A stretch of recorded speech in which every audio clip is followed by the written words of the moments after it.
Hey, it's your girl Arisza, and I'm back. And I wanted to make a video to talk about working a 9 to 5. There's a lot of different people out there that will say working a 9 to 5 is pretty much safe, it's consistent, and it allows maybe freedom of worry. You know, you don't have to worry about when you're going to get paid, how things are going to happen, whether you have finances for your family, whether you can pay your bills, because you have this security blanket that kind of hovers over you where you know, even if things aren't going the way you want them to, you still have the safety of this 9 to 5. So I like to look at a 9 to 5 like a security blanket. And that's okay. There's absolutely nothing wrong with working a 9 to 5. I worked a 9 to 5 probably majority of my adulthood. And it has given me so much knowledge, so much understanding of working with people. I learned how to manage people, how to manage finances for bigger companies and agencies.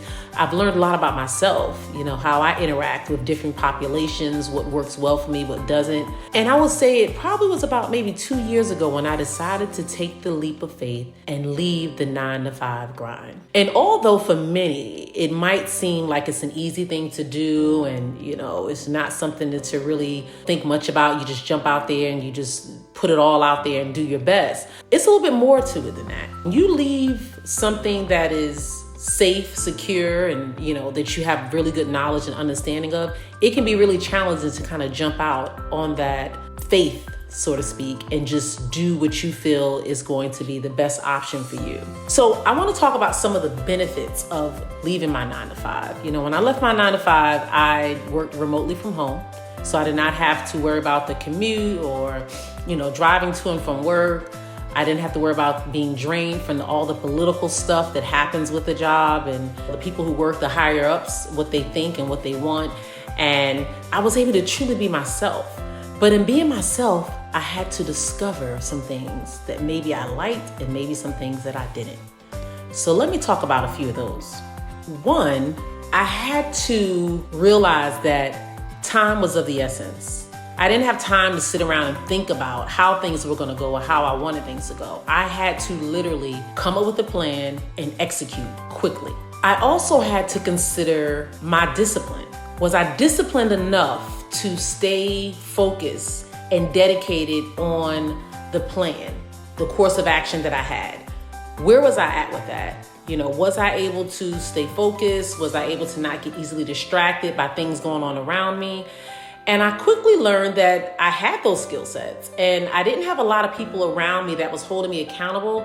But what I had that was most important to me is the willpower and the strength to know that this is something that I wanted to do. And I think when you have your mind set on a prize and you know it's absolutely something you want to do, you're willing to give it your absolute all. There's nothing going to stop you. And even though sometimes in life we don't get things the first time we try, realize that as long as we're here on earth, there's always another opportunity to excel and to do something that we truly, truly want to do. So this message is for many people who are out there trying to debate whether you should leave your job, whether you should stay where you're at. Ask yourself the question first and foremost, do you believe in yourself? Do you have what it takes to push through when all else fails? Are you willing to go the extra mile when it seems like the road has came to a standstill and there's no other way to go? Are you willing to make a detour and go the long way to get to where you're trying to go? That is what I want you to think about, and that is what I want you to focus on. You bettering yourself, improving your mindset, and getting to a point that you know there's no turning back. You're giving it your all, and you're not going to keep your back up against the wall and just surrender. You are going to give it everything you got and be the best version of yourself so you can excel at your business and whatever other goals you have in life. So keep that in mind. No matter what, believe in you, focus on you, and improve with your discipline. Because once you have that, there's no stopping you. Have an amazing day, and I look forward to talking to you soon. Bye-bye.